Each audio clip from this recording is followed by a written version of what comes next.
May bayad Dria. May bayad Dria. Subukan nyo namang tumayo at baka matanaw ninyo ang tunay na kalagayan ko.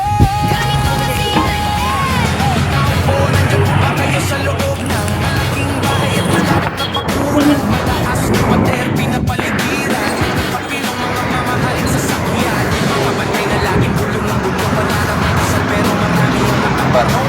Mas managulan ay walang butas ang bubong, mga plakang kutsara na hindi kilala ang tutong at ang kanin ay singgutin ng gatas na nasa kahon, at kahit na hindi pasko sa lamesa ay may hamon. Ang sarap siguro manirahan sa bahay na ganyan, sabi pa nila ay dito mo rin matatagpuan ang tao na nagmamay-ari ng isang upuan, na pag may pagkakataoy pinag-aagawan, kaya naman hindi niya pinakakawalan. Kung makikita ko lamang siya ay aking sisigawan. Ngayon po na nakaupo, subukan nyo namang tumayo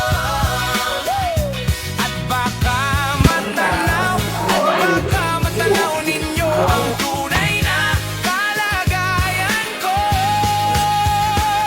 Mawalang galang na po sa taong nakaupo. Alam nyo bang pantakal ng bigas namin ay di punaw ang biging ng bahay namin ay pinagpipit ng pingil. Sa gabi ay sobrang init na tumutunaw ng yelo, naligayang bilhin upang ilagay sa inumin. Pinakulong tubig sa lumang tamurin ko ay kulay gamit ng pagkain na ginanod lamang sa estero. Nagsisilbing kusina sa umagay aming banyo. Ang inay na may kayamanan isang kaldero na nagagamit kapag ang aming tulay ay sumwelo. Pero At ng mga panggitan. ulam ng tuyot na sino, 50 pesos sa magamit pagkakasya. Hindi ko alam kung talagang maraming harap o mataas lang ang bako. May bayad Dria. Nagbubulag-bulagan lamang po kayo, kahit sa dami ng pera nyo. Walang doktor na magkapagpapalinaw ng mata nyo.